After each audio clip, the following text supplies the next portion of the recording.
to it here. All right, hello everybody. Greetings. Welcome to Discussing Tabletop. We were getting distracted by Wyrm regaling me on their story of Hollow Knight. Silk Song. Sorry. I probably, honestly speaking, I wasn't originally going to get it so soon, but I do have a little bit of extra cash this month that I wasn't planning on, so I might actually get it some point soon and dive into it. Cool. I've been thinking about that. Yeah, it's sort of like, oh, I could get that in the budget. I'm enjoying it, honestly. Yeah. I don't get what everyone's complaining about. It's all like, yeah, okay, it's a little bit more difficult, and it's like, well, it's more difficult. Basically, it's closer to the end game of Hollow Knight than it is the beginning of Hollow Knight, you know? I'll put it this way.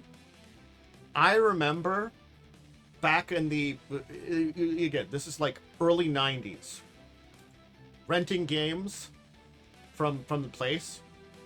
Me and my brother, we faced Battletoads. We didn't get very far on it, but we faced it. I think we did get like a couple runs where we got beyond the speeder bikes, but it was like, you know, the speeder bikes, we had the Nintendo Power, because we had those during that time period, so, you know. The era before standardized control schemes. Yep.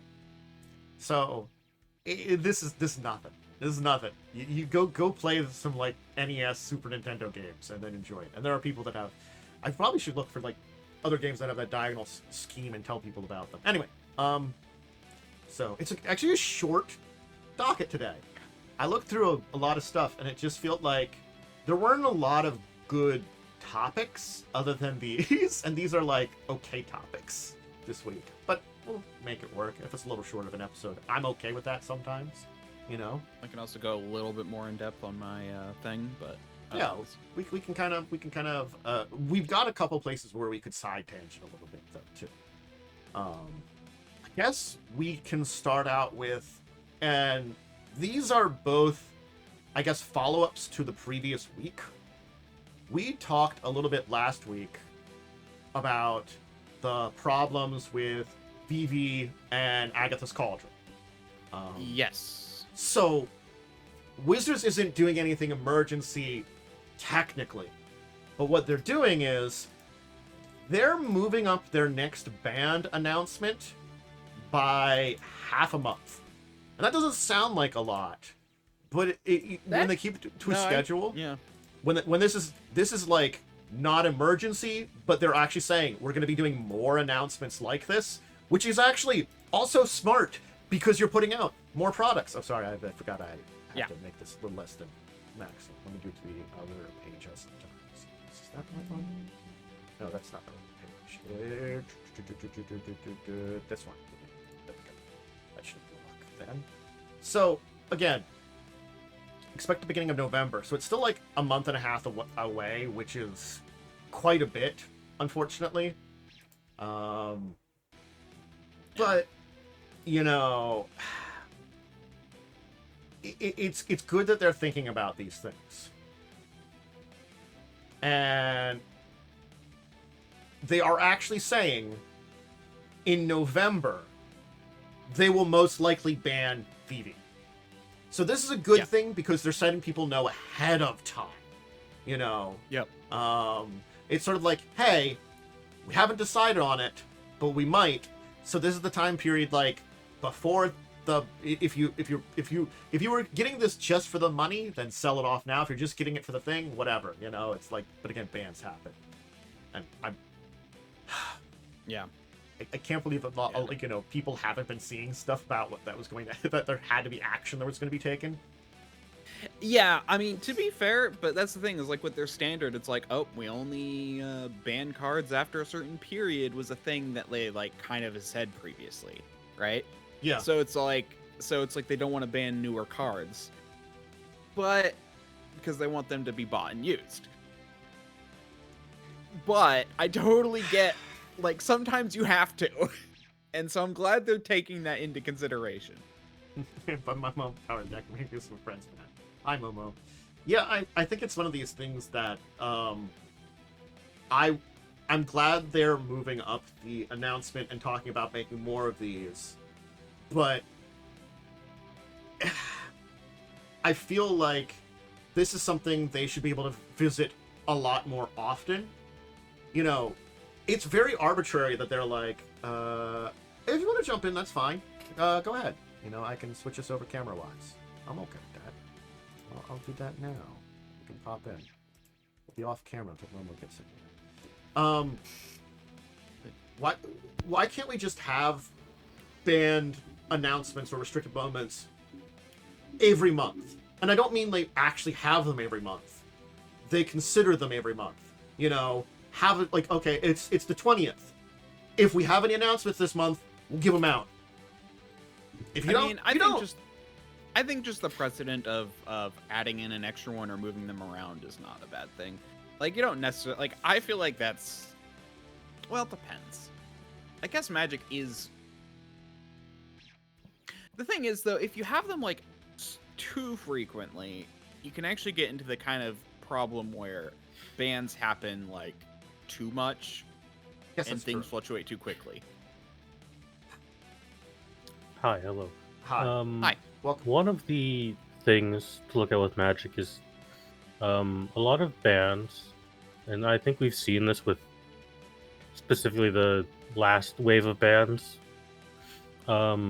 It's all centered around the pro stuff rather than casual play. That's why I think they don't announce them as often. Yeah. But I think they're starting to realize that it's probably better to announce them, because otherwise you get the reaction that caused EDH's rules committee to dissolve due to harassment. Yeah. I remember that. Yeah, because I remember that. Yeah, that group who had to they had to dissolve because they couldn't. You know, they were. Honestly, nobody that was reasonable thought their decisions were necessarily bad. Exactly. I think that's the thing. It was just. I do think a heads up is good, because it will satiate the bloodthirst of the secondary market, so they can sell off their crop. Yeah. But I'm also of the opinion it's cardboard. It shouldn't really be worth more than a couple of dollars, regardless of how rare it is. I agree. Like, I've always been of the opinion, like, there's an upward point where I'm like, I think for collecting I'm fine with, and that was usually around like $20. I gotta be honest, for something very exactly rare.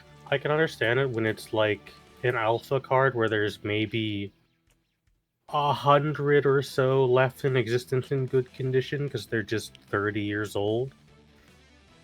But yeah, it's also paper and cardboard, and it's a game. It's a card that's meant to be played. It's not an object that's meant to be hoarded and held like a piece of art, in my opinion. If I saw a kid playing with a Black Lotus today, I'd be like, that's cool as hell. That's awesome. That's what you're supposed to do with it. Yeah. Yep. So. That reminds me of something I saw someone like do, where they're just like, okay, so here's my video about what you should think about before sending it off to to your Magic cards before sending them off to get graded. Don't. They're meant to be played. You know? Not sit behind glass. There is that one video that Wubby did where they played EDH, but every deck was comprised of only graded cards. Oh god! And the decks just kept falling over. I saw some clips of that. That video is really good. It was just like, how do you shuffle that? They're all in the sleeves. It was a very like they were all video. in the glass. They were all in they're all in the cases. I'm not gonna lie. I think I have some very expensive cards, especially because, you know, when looking at some of the price changes that have happened with Commander's Rise of the Decade in some of my decks. Guess what? They're in decent sleeves. They're in the decks. That's it. You know, I know I have a Gaia's Cradle. I have a bunch of Defense of the Hearts. Those are ones I can point out. You know how many Ristic Studies I have, and they're so goddamn expensive?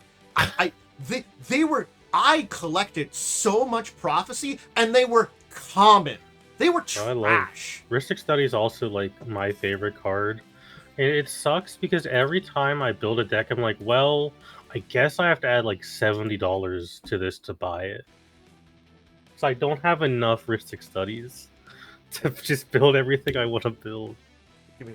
I could probably check. I'll have to look into it. I may have a whole bunch of extra ones in one of my folders over there. Again, because I collected a lot of Prophecy because I was trying to finish the set, and I was an idiot and didn't buy individual cards, so I kept buying packs. And that was, Ooh. you know... I will say, one of my dumb goals is to meet Mr. Ristic Study himself and have him sign that card for me. Yeah. That is one of the goals I have eventually. Just looking at the freaking common Ristic Study is $44.17 now. It's so expensive. It's so expensive. And I'm like, It's unfortunately my favorite card in Magic. I loved using it. I had so many decks that had that too. I remember throwing it in a lot of my toxic trait is I like the tax cards. However, it makes people mad when I play them. I usually played a lot more of the like group cards. I like those a lot. Those were fun. Because I took advantage of them and annoyed other people.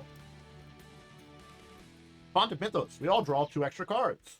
True. Yeah, and I kind of like this. So they're like, yeah, we got to think of we're thinking about not just the high level play, but also you know what they say Casual. what do they call it? Yeah, like everyday experience. There we go. I guess- Everyday play. Yeah. Yeah, even if it's not like true casual, like if I'm going to Friday Night Magic, I'm not going to have like a award-winning deck, but I might have to have something a little bit better. Unfortunately, I know people who do bring their like disgusting shit to Friday Night Magic. I'm like, what's the point of this? Yeah. You're just being mean. I feel like sometimes now. Yeah. Okay. Sometimes people just like to win. But yeah, it's like you know, it's like there might be a ban we make because even though the high level play is balanced, the everyday play isn't fun. You know, and it's like I like that approach. Yeah, so it does look like they're not going to put any large bans out as often, but they want to, I guess, move up their extra time periods that they have. They're like, you know, that they already had on their schedule to be like, well, if we need to do an extra ban or something, if something's going on in the format, we can at this point in time. Monaco. Yeah, I am surprisingly impressed that Magic is taking initiative. That Wizards is taking initiative here. Yes, I agree. I just wish that certain subsects of this community and any game community would understand that bans are healthy for the longevity of a thing. Yeah. It's not to spite you. Because that's the thing, like, if you have to have VV Agatha's Cauldron to win ever, Then you suck. Yeah. You just then have it's to not get fun. Yeah, it's just like, well, I need to put these 2 cards in, otherwise I'm not going to have but fun. I saw it in a YouTube short, so I had to play it.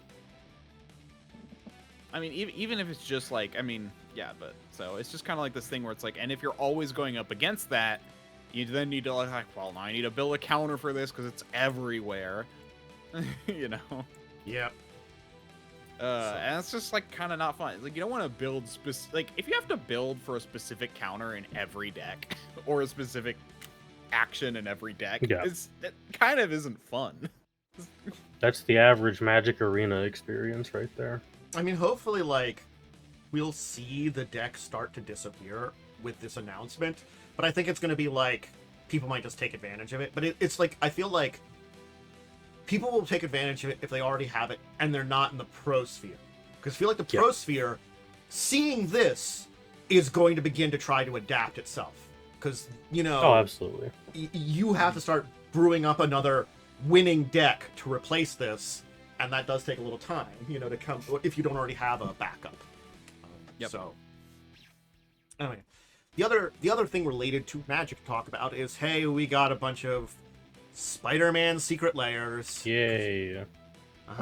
We knew about the newspaper one, which was fine. I didn't like it, but like it's readable. I think that's the only thing I think we kind of agreed on talking about it, that they showed it off. Yeah, it was readable, which is like and to be fair, I think they're interesting, but I also I think if you like Spider-Man, I think these are cool. I just don't like Spider-Man as much as I think most people. I really don't care either. As I also said, like I think the main reason they pick these cards isn't for value or anything, just for the titles. Like Fact or Fiction, Frantic Most Surge, likely, yeah. yeah, Scheming Symmetry, Blasphemous Act, and Impact Tremors are all headline type titles. These are also just all staple cards, so Yeah.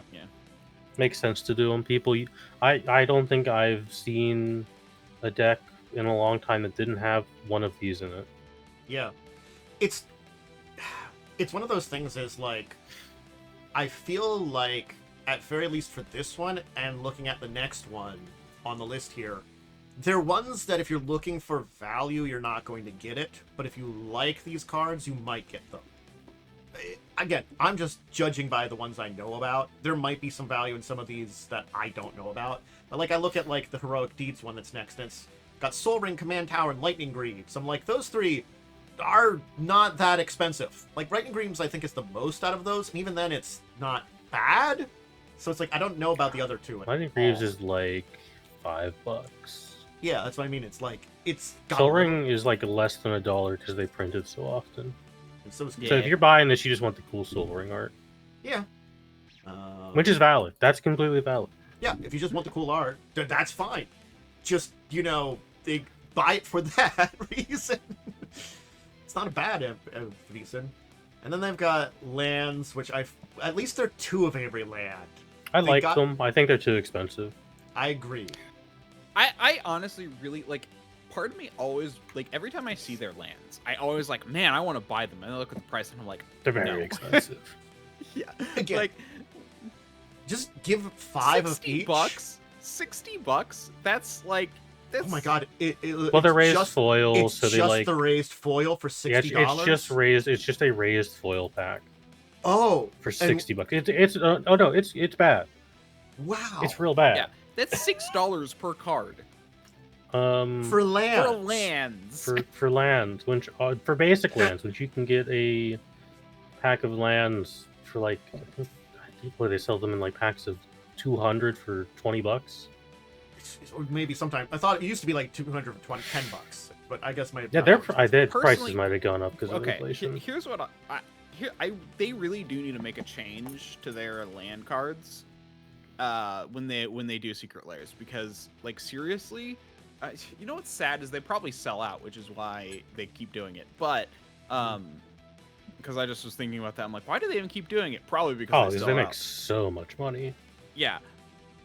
But like my thought is like they really should do like 10 of each for like $60. You know? I think the problem is, yes, they sell out, but the problem is that they could sell a lot more and earn a lot more money. And the thing is, because they don't do that, because they don't do print to order, they do a set amount. And Yeah. so because they don't have a lot, of course they sell out. But that doesn't tell you Yeah. anything about it. It's like, Yep. if you'd offer a better land product and more of them, then you probably would sell more of them and earn more money, and you Yeah, wouldn't have to 'cause- spend that much more because of goddamn lands and cardboard. Yeah, because here's the thing for me, like with the lands, if I buy lands, I want to have a set of land. Like if I think some land art is really cool, I want to have like more of them in a deck. You know, not that I play Magic, but if I did, That was the problem. I had the opposite problem. It's like because there's so many different lands. I always like wanted one of different type because I'm like, ooh, different art from here. Like I'm very much the kind of person who's like, I will just use the basic non-full art lands because at the end of the day, it doesn't matter. yeah, I'm not playing this game to be showy. I will say though, I will probably, if I get back into physical Magic, will buy a bunch of the Final Fantasy and Edge of Eternity's lands because they do look Yeah. really good. So, because here's the way I like to build them. I like to build a deck around a theme, and if there are cards like this, which are like, you know, if the game has cards like this where it's like, oh, a land, you just need them. I'd want them a whole theme. Like if I wanted to build a Spider-Man deck, I'd want all the lands to be Spider-Man lands. You know? yeah. Is basically what I'm getting at. So like, unless you're playing a rainbow deck, you're gonna have to buy like 10 of these. Yeah. So moving Just pick on. one. Just pick one Magic artist and only buy lands from that artist. That'd be pretty cool. So we got this Venom stuff, and the only one that I know has some value is Damnation. Like, Damnation, I think, is a little expensive.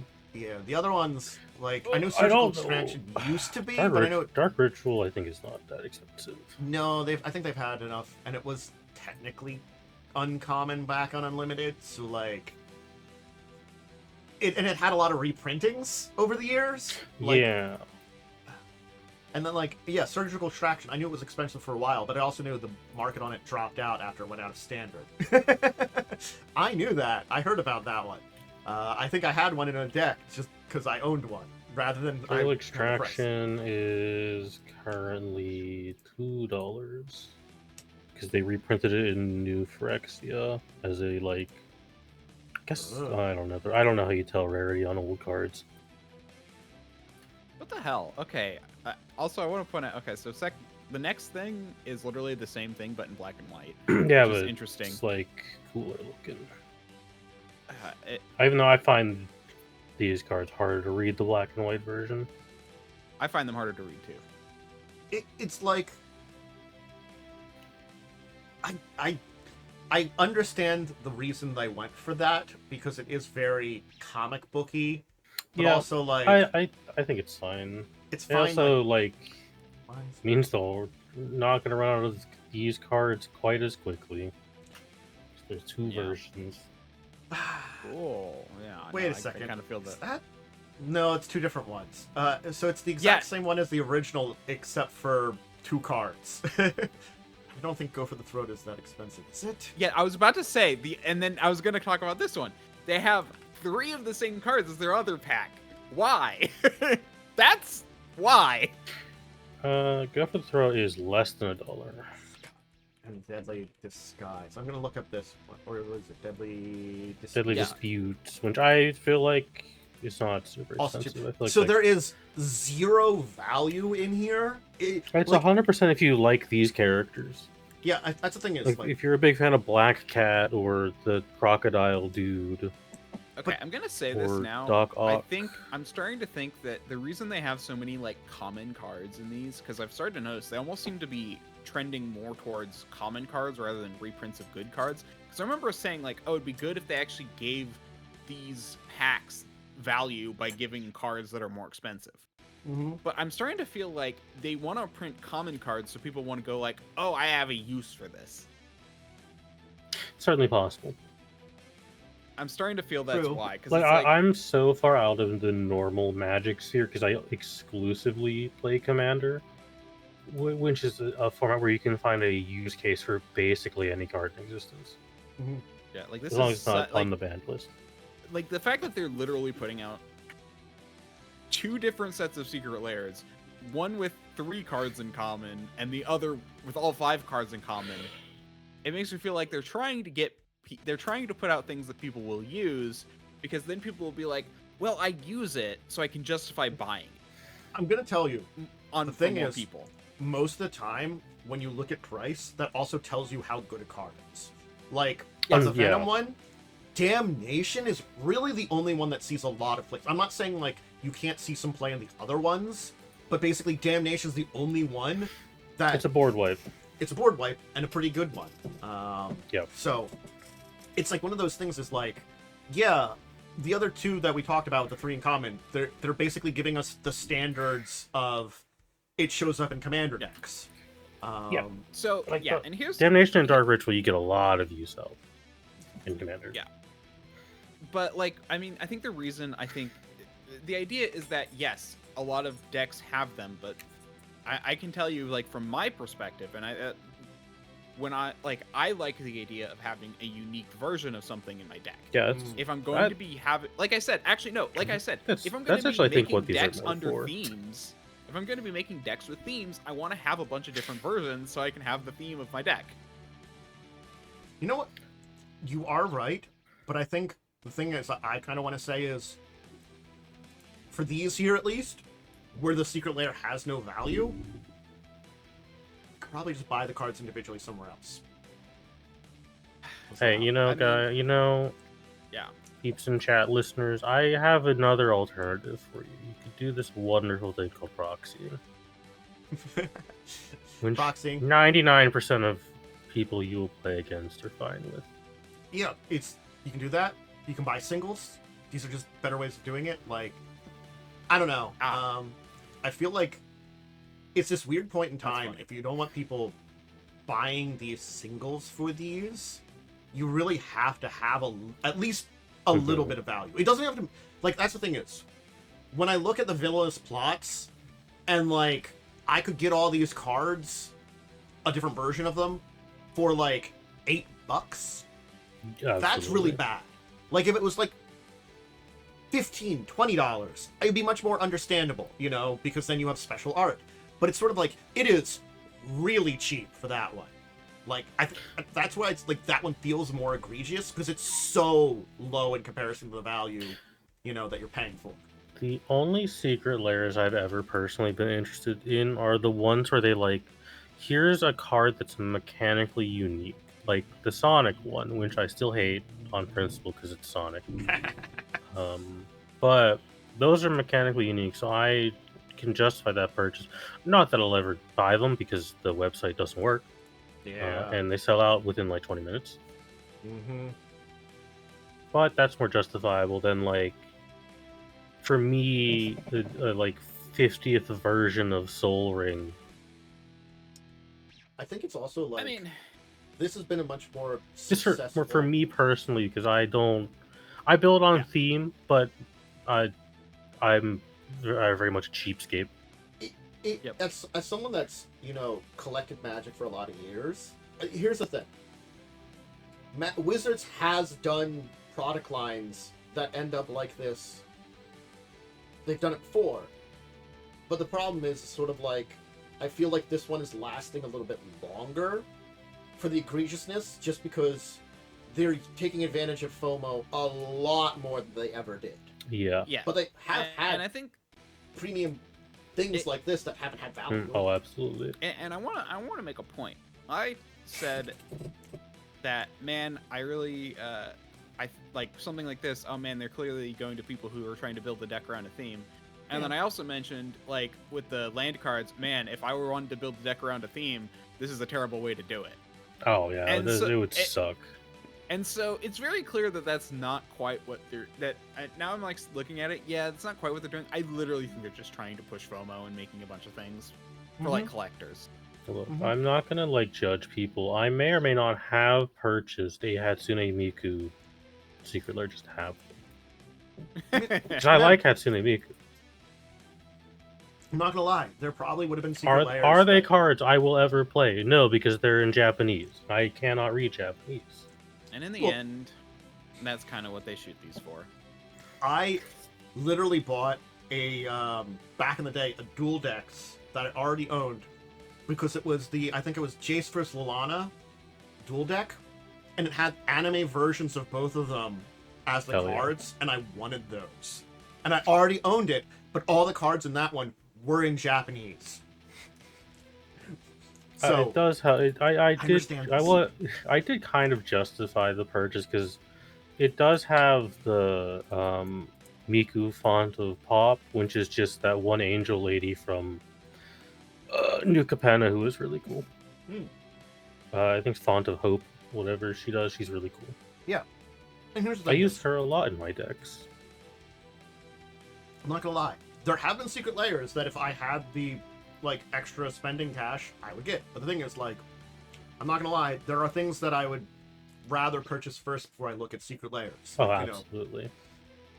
It's rather I'd get like a box of Final Fantasy or, you know, a box of another Magic cards before I get to this. And sort of like, you know, and you know, you only have so much of a budget, and these things tend to go outside of my like extra budget most of the time. Like, as I said at the beginning of the episode here, where I'm like, well, I think I have enough extra for Silk Song. You know what I prefer over a secret layer? Silk Song.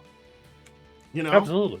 I'm sure a game you'll get way more enjoyment out of than some fancy looking cards. I'm not going to say there couldn't be fancy looking cards that'd be really cool, but I probably would look to like video games first and other places first before when I have extra money. It takes a little bit to have that kind of like disposable income to be where I would start looking at these. And so it's like, I can say like, yeah, there might be some out there that I'd be like, oh cool, I would get those. But so far it just hasn't hit that for me. Yeah. I mean, like, that's the thing. I will often buy, like, way too many RPGs on DriveThruRPG, because I just love to read through RPG rules. Mm-hmm. Start that podcast at some point. Game got behind because other things have come up. But, anyway, it'll happen eventually. One day, I will sit down, probably on stream, and use this and make some decks. This Bloomborough box I got from the other year. It's been sitting here next to me for like half a year, and I will Honestly, make decks out of it some point in time. Some Bloomborough just decks. I was honestly considering getting into Magic with Bloomborough. I almost came back. To Magic for Bloomborough. I've always still been buying like stuff for a year. That was the only one I got last year because it was the only one that. It's just so hard for me to justify the price of things nowadays because they keep increasing the price. Yeah, in the end, the reason I didn't is because I don't want to get into Magic right now. This is a Box is terrible time to very get into Magic. expensive. It's expensive time. It's not the best time to get into the game, unfortunately. That's why I play on Tabletop Sim. Mm-hmm. Yep. 'Cause that's literally free. Mm-hmm. Yep. I should do some more of that. I love all of the art for Bloomborough. Mm-hmm. So good. Bloomborough might be in my top 5 sets for design. That's a tough one for me. Because for me, it goes Neon Dynasty, Kamigawa. That's my favorite set ever made. Probably Bloomborough next. Lorwyn third for mechanical design. Love Lorwyn. Probably Final Fantasy in 4th slot because I'm a huge loser. And then 5, it's hard to name the 5th one. Mostly because I don't have a list of them in front of me. Yeah, I'm trying to think of like what sets really stood out for me for a lot of reasons. Problem is because I have a 5-year gap where I wasn't playing Magic. I have a gap, but I at least went back and collected cards from that gap, so I know more of stuff. From 2015 to 2022, I was not really playing Magic. Mm-hmm. I think for me, like some top ones, definitely. I think in the more recent, I say I could probably pick out 5, but I don't think I could arrange them. I think Neon Dynasty is definitely up there for me. I feel like it captured a lot of what is Magic, and in a direction I really like. I like that kind of like sci fantasy neon punk, cyberpunk. It's very aesthetic. cool. That's the aesthetic. I'm a big fan of Shadowrun, so it's an aesthetic I really like. The original Innistrad, I think, is very up there for me. It was the second block after I came back to really playing Magic. I was kind of on and off for a lot of years, and I came back in Scars, and Scars was good, but like there was just something like interesting about like a lot of the ways they went with it, and creating stuff with a theme. I claim I thought Invasion was good. Because Invasion it was maybe because of the nature of its mechanical ways of doing things a lot, and the story it kind of told. It was this culmination of a storyline. It was the beginning of that, and the way they did a lot of like multicolored cards and stuff like that, the mechanics and stuff. I thought that it's still to me this day. I really like that stuff from that block. Let's see. I was a really big fan of the Theros block, simply because it's Greek, and I'm a big Greek mythology fan, and all of the Greek classics. But I don't know how well received Theros was, because I just don't know if people were cool with Theros. Yeah. I think the other two I would call out. I'm gonna say I really like. Less because it's well made and more because I found it fascinating. Planar Chaos. Not gonna lie. Fair. Because it's just so experimental, and there's a lot of really cool ideas, some of which they actually went into, and others they've never really explored. And I thought that was a really, having a set like that isn't a joke set, I think was a great place to explore some of these ideas. And I would have liked more sets like that, where they're a little bit more experimental, because it's part of, the storyline or something like that. Well, now you just get Jace, but he's a cowboy. Yeah. Jeez. Huh. And thinking like, do I have an easy fifth? I'm not gonna lie, it's probably Unlimited. It's where I started playing. That's fair. Unlimited's terrible, but it's where I started playing. I gotta love it, you know? It's the original. It was me as a young whippersnapper, and my brother's like, here, have a bunch of cards I don't want. He gave me all his red and green cards, and I just built a deck out of those. Anyway. So, back to this topic now that we kind of gone on that weird tangent, which is not a good tangent. I think these are fine if you really like the art, but I'm just gonna say really like Spider-Man. Honestly, if you're like Spider-Man, I'd maybe just get some of these over the actual set. Yeah, and I think it's just like you have a little bit of time. Consider whether it'd be easier if you want all of them in the set, or if you just want one, it might be just easier to either one, find a secondary market, or two, proxy. You know, be smart about it. Check the prices, all those kind of things. Anyway. Indeed.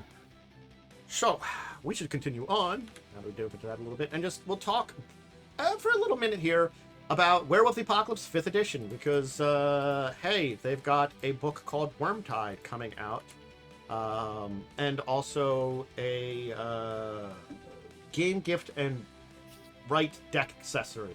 I mean, the one I really care about is the Wyrmtiide, and here's the thing I kind of wanted to say when I saw this. I think this is a weird problem, because I hated mechanically what they did with Vampire, but I liked most of what the story is. I had a few complaints about the story, but I felt like they evolved the Vampire world in an interesting way. 5e. I only have one complaint about the 5th edition story, and it's the one that got White Wolf shut down, basically, which has been corrected at this point. Yes, but also like I felt like the Inquisition stuff was a little too overbearing. Oh yeah, I just never want to play it. Yeah. Mechanically, I don't want to play it anyway. I'll use some stuff. I just don't want to use those mechanics.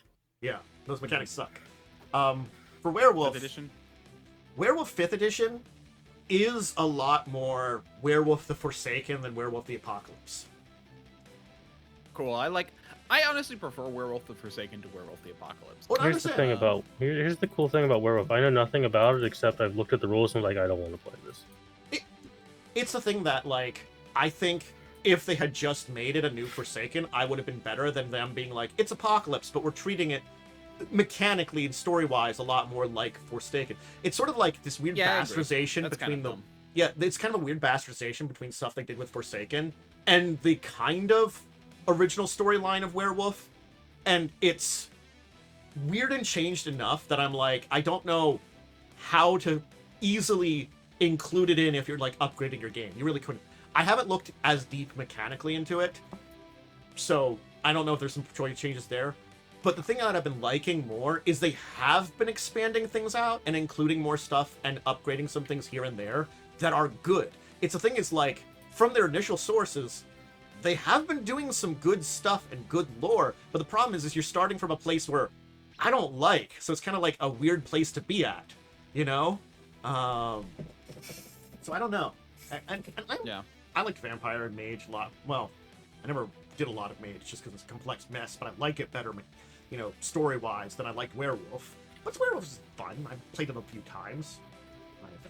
I mean, I think the thing that annoys me is just it's like everything's, well, apocalyptic in the original ones. I don't like the original storylines just because everything's like the apocalypse is happening everywhere. The problem with this one is they're like, well, we're in the middle of the apocalypse now, so everything's ending. So it's rather the old storyline was we are trying to prevent the apocalypse. Actually, that was all the earlier editions. You know, and it's like, well, we failed and everything is going to shit, so, you know, we'll try our best, but it's terrible now. Yeah, and that feels that's why I like worse. And that's kind of why I like the Chronicles of Darkness ones, because they're just, it's current world, but with junk going on. you know, it's like they took away the meta narrative that all of them had, and instead focused on each individual story. Which is why I kind of prefer Chronicles of Darkness. But it's That's the just thing. me. I also started with it, which is Yeah. probably a little bit of bias. And I think like Vampire, it never was as apocalyptic, and even with them, And that's why I kind of actually doing kind of do like Masquerade a little bit better Yeah. than the other one. But for all the other ones, I prefer outside of Vampire, I prefer Chronicles. and like, hey, please, and like Mage, at least I can say, it had a bunch of stuff happen, and it's fine now. Like, I guess Changeling has Winter is coming, but like, I gotta be honest, there's also like groups of Fae that are like, hey, yeah, Winter's going to happen, but there will be a spring after that winter, and we're preparing for that. You know, some of us might live, some of us might die. And sort of like, it's interesting because most of like the Fae in Changeling focus on winter, and I find that kind of interesting that there are some groups now that have been researching it more and more that are like, hey, yeah, we know it's going to happen. We'll find a way to survive it. Don't worry. Yeah. I have Um, exactly one complaint about World of Darkness. Can you please stop naming your 2nd edition versions 5th edition? 2 of them were actually 5th edition, at least. Technically. yeah, I mean, if you Both- really consider it, most Vampire is technically the 5th edition, And Werewolf. but the Werewolf is technically- 4th. Werewolf. And then Hunter the Reckoning 5th edition is 2nd edition. I know. And Hunter is. Hunter technically is a different book, but I don't mind it because it is. Hunter's kind of- also the only one I've played. Hunter's fine. Like, I I think. like Hunter. I like that world a lot. I like how they brought in, honestly, sorcery to Hunter. Because sorcery is a thing that exists in World of Darkness that is one of those things that players rarely use, because most of the time you're something supernatural. And, like, it has always been something that's there, and when you were an imbued, it wasn't there. But I like how they gave that the option, because I'm like, hey, if we don't have the imbued anymore, which I don't understand why we got rid of those weird things there. They were fun to play with, but they were kind of weird outliers. The idea that we can get into, like, the actual, like, I study some things and learn a type of magic is cool, because that's always existed there. And I like that they've been kind of bringing that part about. There's some aspects in the 5e stuff I like, but there's a lot that's shit. God. Mainly their mechanics. Oh, yeah, no, that's... God. Yeah. Which is why you play a game. You can tear rules, you can tear a story from anything you want, but yeah, you play games for rules, which is why it's like, okay. It's like when I did Legacies of Kain. There was a second Inquisition going on. Guess what? It wasn't as overbearing, because it made no sense logically that they could keep the secret with as many people and resources they were spending. Yep. The U.S. government and world governments doing this, it's like this is like levels of conspiracy theory that are like insane, because like I'm sorry, most of these large groups don't do stuff this obvious because you get caught. That's why Pentex just is like, we are technically corrupting everybody, but we're really just dumping pollution over there, and it just so happened worm spirits show up. Really, we're being asshole polluters. Is why this. Again, I like Chronicles because it's all like the Hunter book for the first Chronicles. I don't know about the second one. I haven't actually seen the Chronicles 2nd edition book for Hunter. But for the first edition, it was all like that. Yeah, the U.S. government's like, yeah, we know supernatural things exist. We try and keep it from the populace to prevent panic. They basically have a Men in Black. That feels better because they're sort of like, we'll kind of try to handle it and keep it from the public, but they're not trying to like go after it, you know? Because it's an uphill battle otherwise. They go after it if it's causing problems, basically. Yeah. Anyway, so I you know, the Wyrmtiide book is a very interesting one. It does give us some good stuff. I think it's like one of those things is like, it's adding in things and improving things to what they're talking about, their lore. But again, they're starting out from a kind of place I don't like. So it's sort of like, could they get to a better place? Maybe. I would like them to. And again, like, it's just that there's some like interesting groups that don't work in the way they do lore anymore. And I kind of feel like that's sad. You know, It's like they tried to appeal too much to everyone, I feel like. It's kind of one of those things. anybody can be a werewolf now. It just sort of happens, and I'm like, okay, cool. But then, like, some of these ideas of certain small individual groups that Yeah, have that's been eking their way up. very Forsaken. Yeah. Yeah, I can see why you say this Werewolf the Forsaken. Because in Werewolf the Forsaken, yes, there are, like, lineage werewolves, but also Luna can just, you know, like, basically the moon spirit can just... You're a werewolf now. I think I want you a werewolf. I think I would have liked it better if there still was still those lineages, but more people were spontaneously changing now.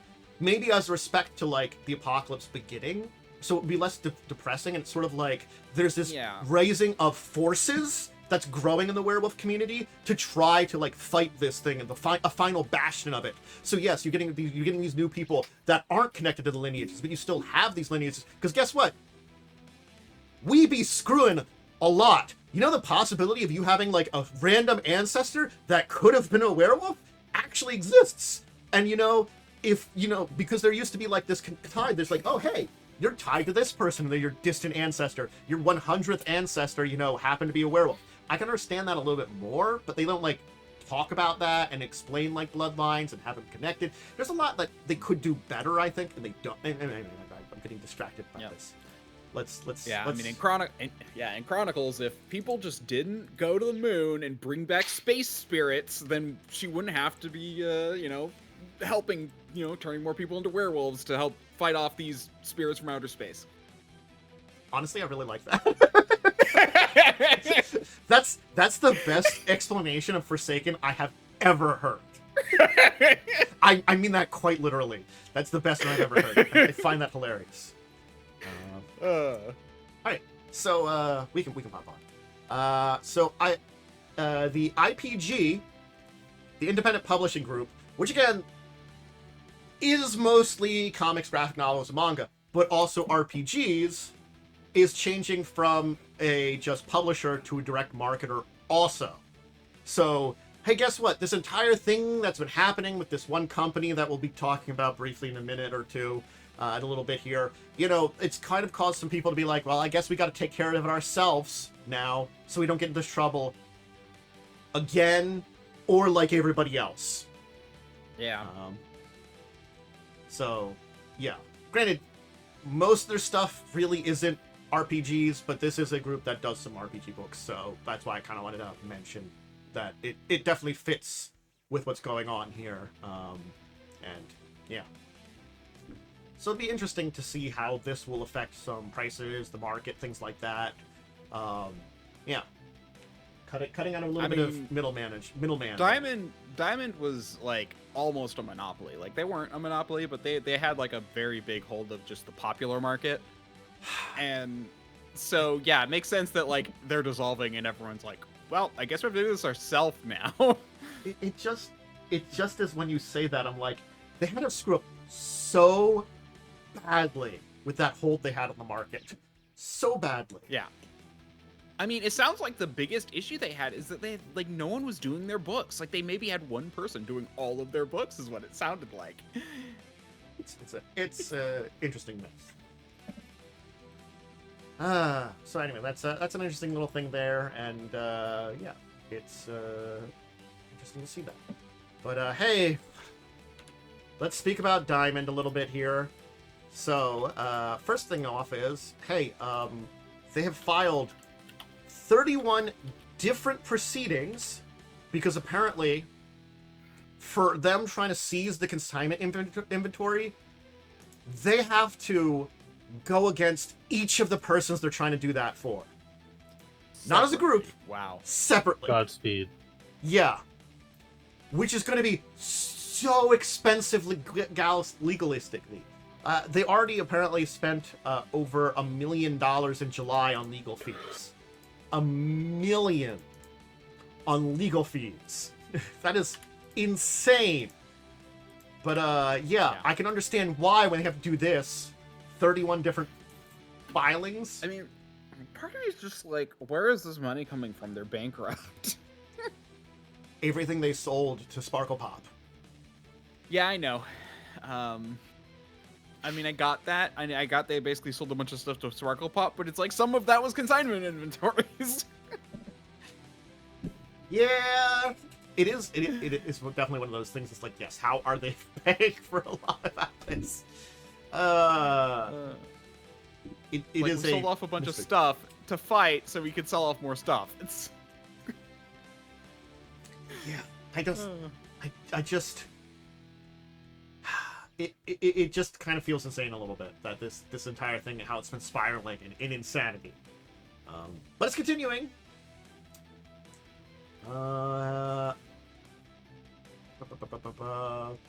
Yeah, apparently the total fees for the bankruptcy are now 13.75 million.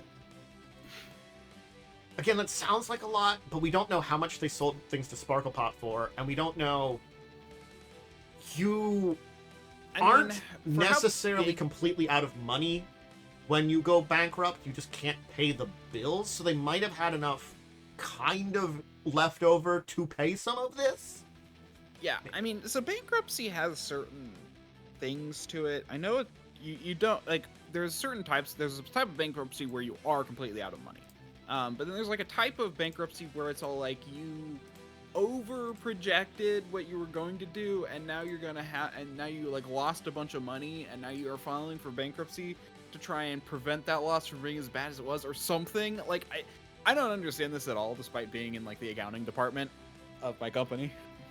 You know, it's like bankruptcy though is just a whole nother beast. I should look into it one time. That might be fun. Yeah, I mean, again, like I know very little about the different types of bankruptcy, so sort of like when you hear the different ones, you're like, okay, that means what? The different chapters, I guess, is what it is. So, you know, I don't know. It feels continually more like the mess grows, I think is all I can say. So, okay, so one of the bankruptcies is basically we can't pay our bills right now, so all of our debt is going to go on hold for a bit until we can figure out how to pay it back. Okay. So that is one of them. I don't think that's the one that I don't know which one's which though.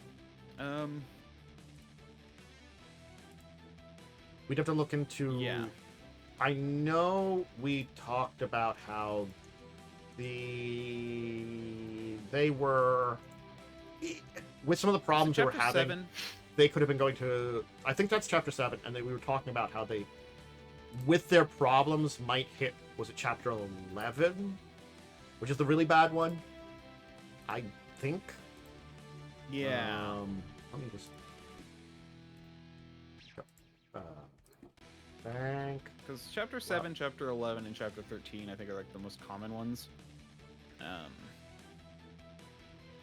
Yeah. 7's liquidation. 13 is repayment plan. 11's reorganization. And there technically are 9, 12, and 15 also that do exist. But those are less common and for specific things. So that makes... Oh, hey, 9's for municipalities. Oh, God. If your town goes bankrupt, it's got a bankruptcy claim it can do. Oof. Farmers and fishermen have their own. And cross-border cases.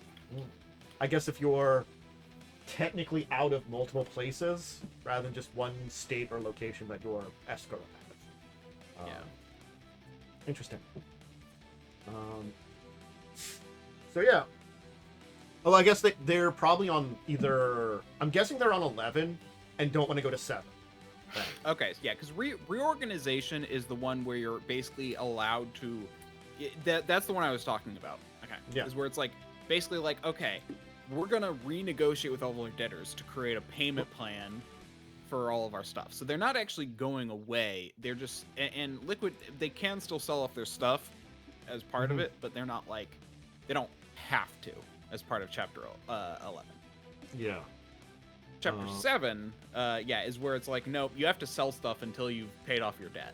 And that one just basically destroys the company most of the time. Most of the time, companies just sell to a new person and then pay off their debts and then disappear. Yeah. I think 13's the one that's just like, hey, can we have a repayment plan that actually works? It's like, okay, thank you, nice. So yeah, there you go. There's some education on bankruptcy and stuff there. So. I should watch a deep dive YouTube video or something about this, though. I think it'd be interesting. Yeah, it's always interesting, these topics. Anyway, that's the Diamond update for now. see how their 31 filings go and how much money this will cost in a couple of months, you know, how that million will go to like, what, 5 million? Who knows? Expensive. Yeah, so, I mean, the fact that they haven't dropped the case means that they think that it will be effective. So here's the full article, which is a bunch of like movie news, but there was one thing in this article here that I thought was very interesting because it might have an effect on, hey, the tabletop industry, and that is Warner Brothers suing Midjourney, or filing suit against Midjourney AI. Midjourney, sorry. Midjourney AI. Yeah. So here's the thing. We've talked about like the situation with AI and tabletop and stuff like that, you know, and the more we have big cases like this, will trickle down to smaller places, you know, will have effects or allow openings in other places with this kind of thing. So I'm interested where this will go, because this might have an effect on, honestly, AI art. Might not have a big one. It might. We don't know yet. Big cases like this have a chance. It could also be settled too, but I don't know. But if they settle, I don't know how Midjourney would remove like all their copyrighted stuff that they keep making, because it's sort of like, how do you do that once you've trained your AI, your algorithm? So here's the issue with this is the reason I kind of disagree. Okay.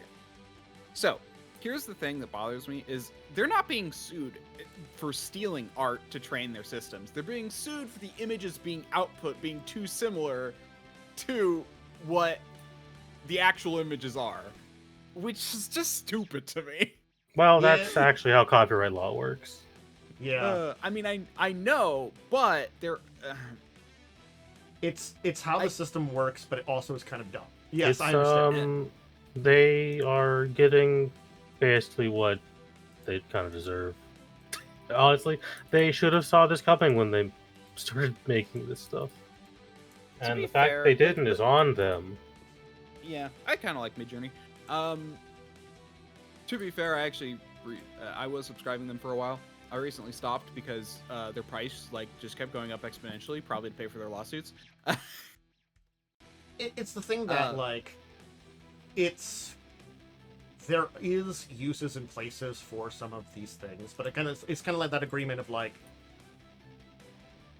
there's better places than art to be working on AI for. I mostly used it for inspiration, or like that kind of like inspiration, or RPGs for personal use. It's like I never, but because it's kind of fun to have images. But ultimately, I understood that like I'd never sell these. Heck, I'm not even sure I should put them on a thing that I do for streaming. I'd rather pay someone for that. Yes, it's one of those things that's like you reach an edge of stuff. That's why I try to focus on like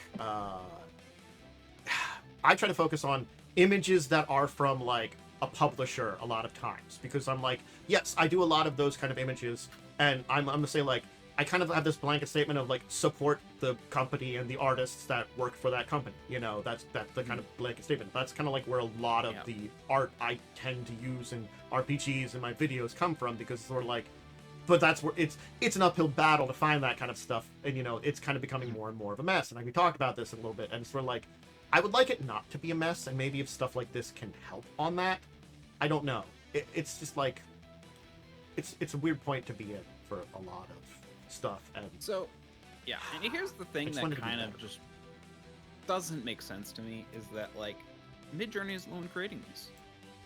They technically are, but they aren't. And that's kind of the thing to me, is like, we should be protecting the source images, not the the enders, like not trying to because it doesn't fix the problem. And like, here's the thing, why aren't they suing ChatGPT? You can have them make images of Superman as well. It's like, I don't maybe they see a chink in the armor of Midjourney, and they're going to use that to maybe go after other people in the future. I don't know. I mean, ChatGPT is also being sued by multiple people as well. To be fair, aren't they? So is OpenAI is like being hammered with lawsuits. Yeah, and this is the problem right now, is that like I mean, AI right now is in a very tenuous state where it's like, okay, where is it going? And that's why kind of a lot of precedents are going to be set. Um, so what? Yeah, I mean, there's a point where what companies would like is to be able to use AI for themselves, but not let anyone else use it, which is why a lawsuit like this is stupid to me. But it makes sense from a company standpoint. No, we want to use AI to create our images, so we don't have to pay people, not have other people be able to create our images for free. Look, I just feel like it's for our best that they do that kind of stuff, because by getting these precedences, they're not going to win what they want, but they're dumb, so they're going to help the rest of us in the long It will run. ultimately help the smaller artists if they win. Yeah. True. They're not thinking that way. They're being greedy. It's the whole thing of like, oh boy, the two people I hate are fighting. Yeah. Yeah. I mean, again, I actually like the idea of AI being worked on in a more open setting. What I would rather regulate is the commercial use of AI rather than the use of AI. I can see that, because if you're just using more stuff for personal, money gain is different than doing that. It's sort of like, it's like using information from an RPG that, most of them have something for, like, putting together material that you're going to produce for it. But not all of them have the same kind of open-ended system for that. So it's sort of like, yes, I could run a game, that I'm putting together a story for my friends, but as soon as I start selling that, then it's getting into a different beast where I have to worry about certain things, I think, as I always have my personal opinion on AI, I think that as a tool, AI can be great. However, I do also believe generative AI is trash and a mistake for multiple reasons. Mainly because I am I am a creative. I am deep in the creative space. I have many artist friends and many voice actor friends who are negatively Same. affected by it when companies use it. But I think for personal use, whatever. Yeah. If you're using it for personal use in your own thing, that's not gonna be like used to make money. I don't care. Yeah, I see so many uses for personal, because like you only have so much time in a day. If you want to like run an RPG and have some art of things, it's so much more convenient. You don't have to hire an artist. You don't have to do it yourself. If you are an artist, you can just do something. I think the thing now, is, a lot of artists. Yeah. Oh, sorry, Yeah. go ahead. Go ahead and finish your thing. I was about to say, a lot of artists will be like, "Oh, well, it takes a second to draw." I mean, not if you're not super great at it. For me, I was thinking, like, there is some times when, if you aren't very good at the actual art aspect of things and you're working on something that, some of us do require more visual things. And if you do something like that, as you said, you get inspiration from something, you can get an idea from something, a concept. And that's not necessarily bad as finding sources of influence. Certainly speaking, personally, I usually go to a lot of different sources for, like, influence and stuff like that. But again, everybody has a different way that they process and work off a different step to become creative. And, you can have something that you can start with and move a different direction from it. It's not necessarily bad. It's like someone giving you a suggestion, getting an idea. And this is something that could exist for that. It's just that, unfortunately, it's definitely not being used for anything close to that. And so... Actually, probably the number one use of AI art right now for me is to make the stupid notifications that I have to send out for holidays. So basically, at my work, I'm in charge of like sending out an email notification to everyone, and my boss really likes there to be an image, and then I put like the text on top that says, "Oh, we're going to be, let me guess, he doesn't want to pay for an image." Well, no, God, yeah. no. So Why would you want to pay for an image? Well, so. I mean, yeah, but also it's like it's just an email to like our customers. So I'm just like, hey guys, I'm just gonna do Midjourney. I mean, the other person just like honestly just found art on Google, so I'm just like, I like this a little bit better. It makes it more unique. I think we should all collectively go back to just using stock photos. I like stock photos. We should go back to using the really weird stock photos. Yeah. I honestly, it's so funny because like, I found it really interesting. So I don't know why, but like my boss gets a phishing email despite or phishing, not email, not a phishing email, a phishing, what is that called? Newsletter, magazine. Scam. Magazine. link. Thank you. I you go. completely lost the word for magazine. A phishing Ooh. magazine that he doesn't actually like. He just gets it, and as far as he's aware, he doesn't pay for it. Who knows? What? He's There's a lot Yeah, of so- people. It's very easy to forget you're paying for stuff. Yeah, so I have no idea if he just doesn't remember, but he doesn't like fishing. Anyway, but the thing is, I actually notice, so every now and then, because he just give them to me, because I'm like, okay, sure. And I just flip through them and notice the images. It was very interesting. For a while, their AI images spiked, and now they've actually gone back down to using stock images. It's because a lot of companies are also realizing people want actual quality. Yeah. And Yeah. AI is not good at producing a quality final product. Yeah.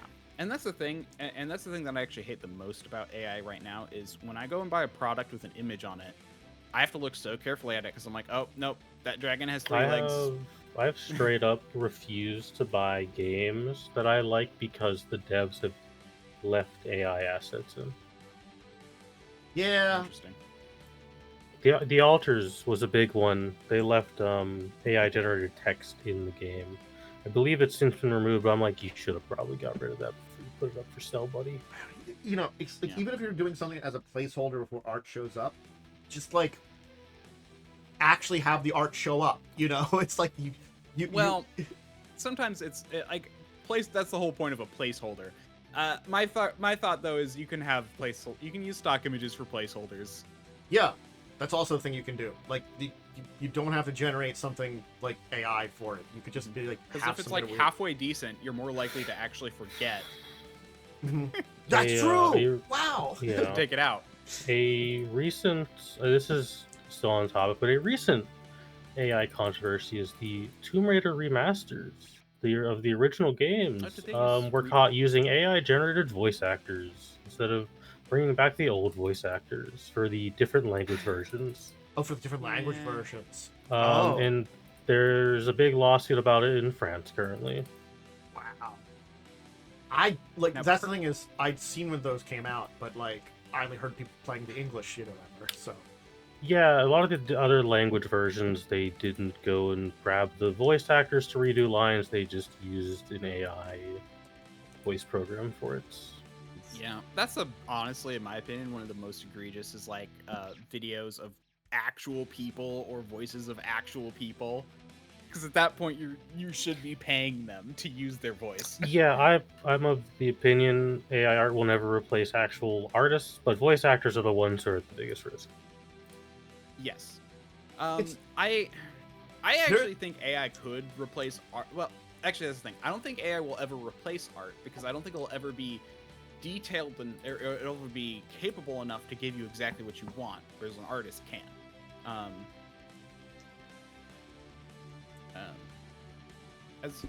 But also computers are never going to like no.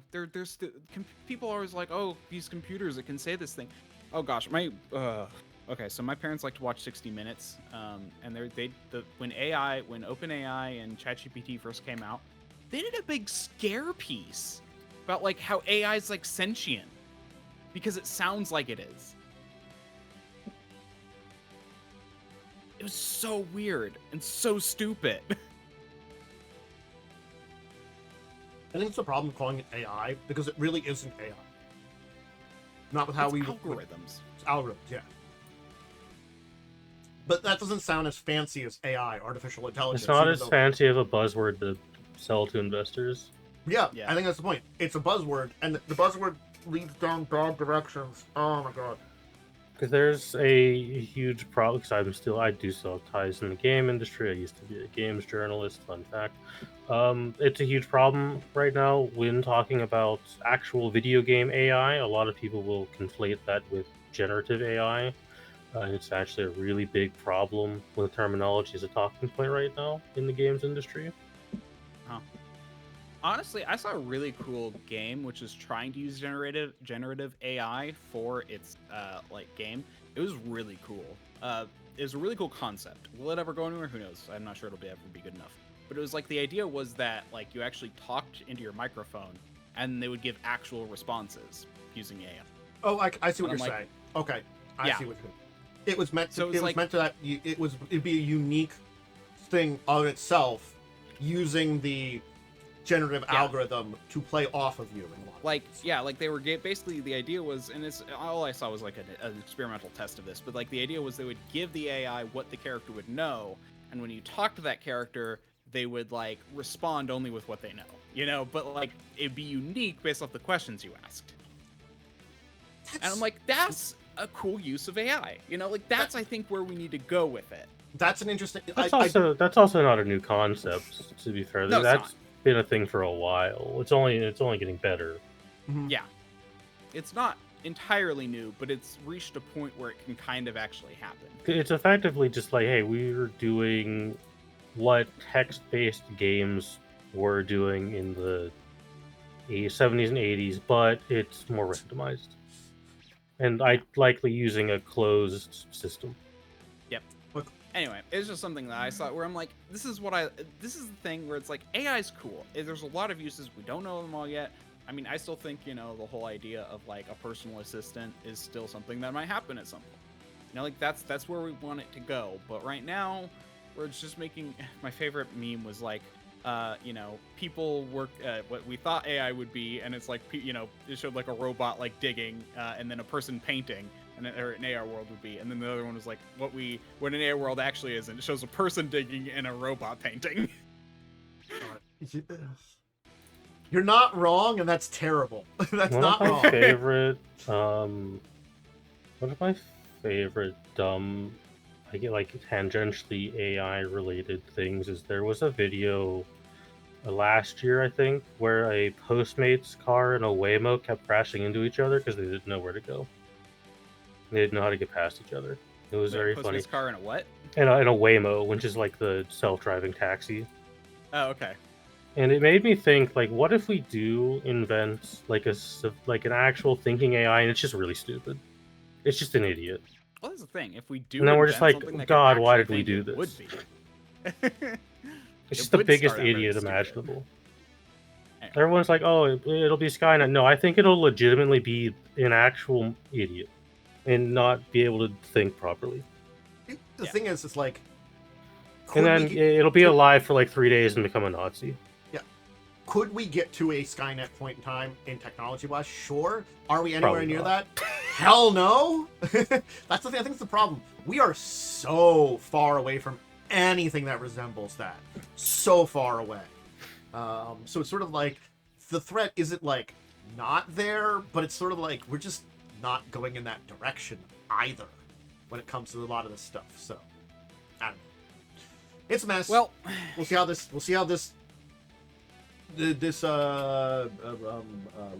lawsuit goes. So, Wyrm, do you want to talk about a dragon book? yeah. So I bought a big box set thing for this thing, Draconis, the feel-good RPG.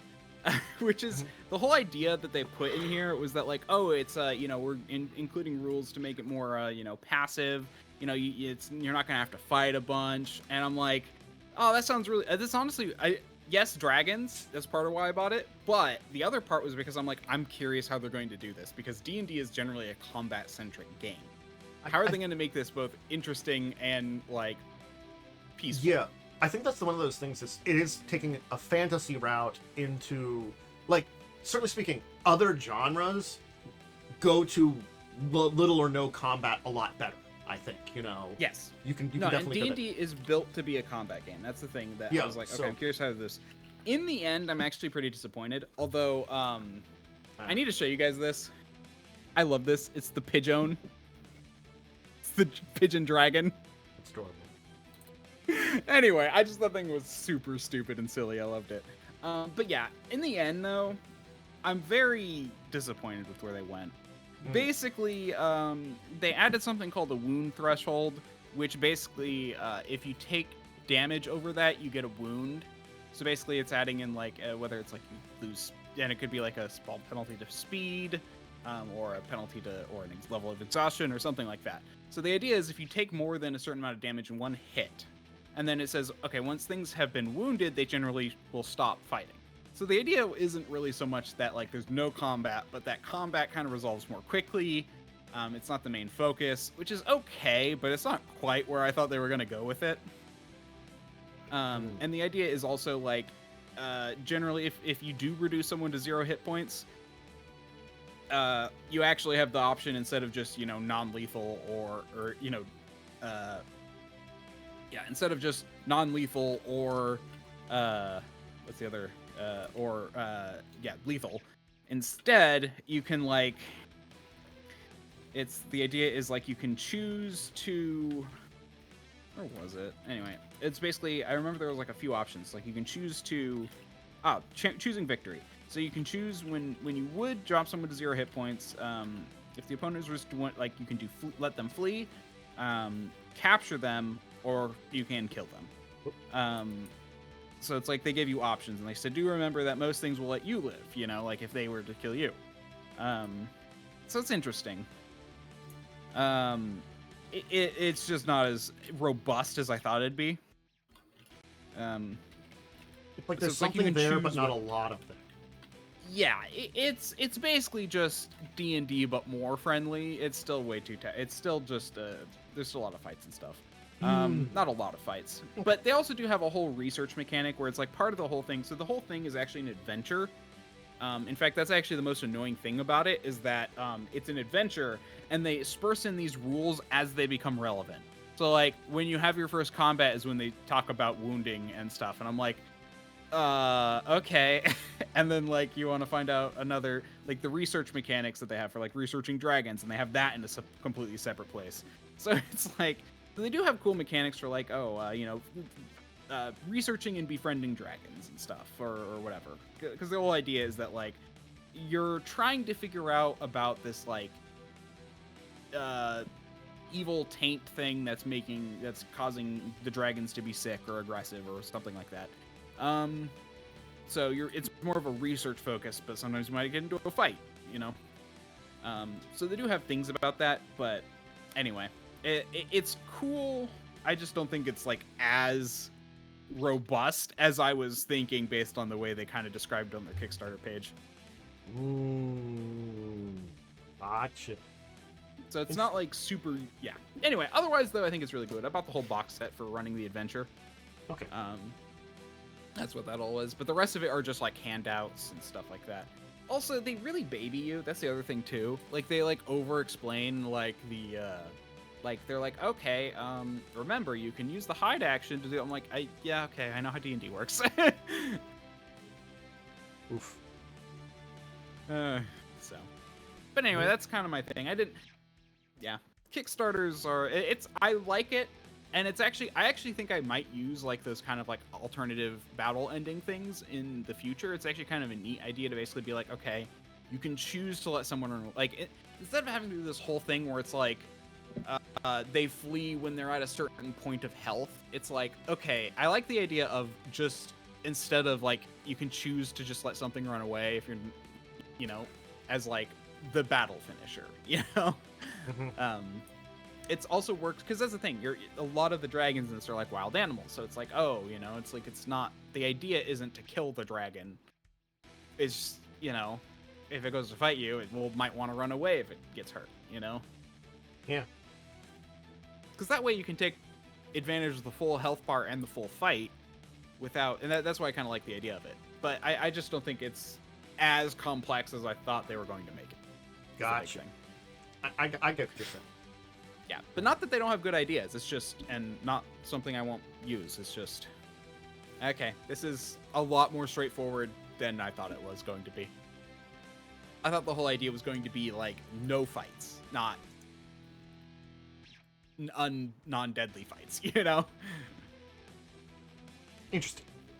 So, all right, well, there's the dragons. Shall we talk about... Oh, I switched this over. I forget when I did that. Shall we talk about today's topics? One that you had brought up, and I decided, hey, why don't we do that one? Loot. I think this one, we've kind of hit this situation before, but I think I get from what you're saying, we want to take this in a little bit of like, we talked about it as the rewards aspect of everything, and I think the idea about what was your concept for this? Okay, here's how it is. I'll let you start us out then today. You know? Yeah. So my whole thought was less like, I don't remember how we talked about it before, but I think a better way is like, as a GM, how to properly think about loot and how to give it out to like satisfy your players. Like the idea isn't like what should be loot. It's the idea is like, how do you go about actually distributing loot? Because yeah, that was my idea with this. Because like that's a good direction to go to. Because I think So, we've talked about the concept of it. But yeah, so for me right now in my game, the way I've handled loot is I'm doing random loot, but I've also asked my players, give me a list of items that you want to obtain in this game so I can put them in the game. yes, I actually do remember now that, funny enough, you saying that does remind me, we did talk about this and that did come up. I think we were talking about what kind of loot to give people and stuff. But yeah, no, I think there's just a thing where it's all like, I think as a GM, you really should be looking for places to give your players loot. It's very much, loot should be handed out periodically, not as just like a reward at the end of an adventure. I guess it's a good thing too, because again, like if we kind of switch around how like I'll probably put this in like when I upload to YouTube, I'll call this giving loot rather than just loot, because we've talked about like the loot as the concept a lot, and that's the thing is I do agree with you. That is an interesting idea because it's kind of like it can be hard.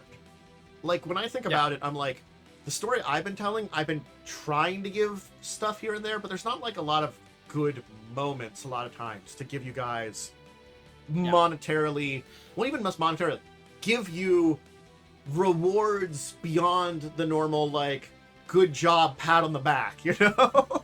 Yeah, and that's where I'm like, you actually sometimes have to think outside of the box for giving loot. Like here, like I'll use an example from your game. I said I was going to use your example as your game is an example a lot for this, because I feel like it's like because we're playing Pathfinder 2e on Wednesday, you need loot to actually be a functional character. Because like you need those pluses to things. But like I understand you've actually had a hard time like giving it out, because like I actually fully understand where you're coming from with that though as well. But I also think you probably could be a little more creative in the way you do it.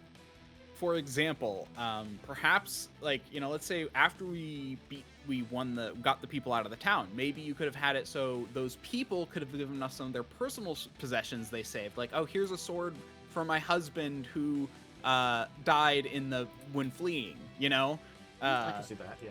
And stuff like that. So it's like, it's kind of this thing where it's like, you can actually get really creative with it if you really try. And that's, yeah, not to say like, I mean, so that's kind of why I want to talk about it, because I'm just like, yeah, there could be more locations for you. The other thing is could be, like, let's see. You know, like, I mean, we went to that abandoned house, although we did get some stuff, or that abandoned village, but that was early on, and we did get some stuff, and we didn't need a lot of loot at that point, so it's kind of hard for me to say there.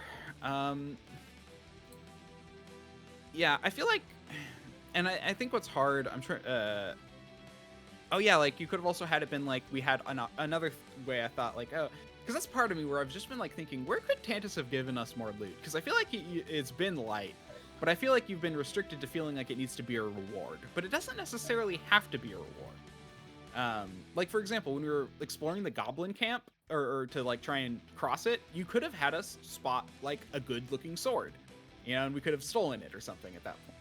You know, and that would have been an option to get a loot, but we might have had to make an extra check or something. So, you know, my thought is just, so that's why I'm like, when it comes to giving out loot, sometimes you have to be a little bit more creative. Like, sometimes you just need to tantalize someone. Like, let's say we're at the party, and you actually made it so there was like a really impressive sword on the wall. And like, we could have been like, do we want to try and steal that? That's kind of cool, you know? I can see where where we're kind of like chatting about how the direction it's going. Yeah. It's an interesting one, definitely. Yeah. So I can see that. And yeah. So it's kind of like this thing where it's like you can use loot as both opportunities, rewards, and even temptations. And all of those can be useful ways to both progress the plot and give players loot. Okay. I think that's definitely a thing of like the creativity that's required sometimes is definitely a challenge. That's been the thing that I've been kind of thinking about, and it's like I think the other thing too is figuring out not only when it is, but I feel like there is a level of appropriateness too.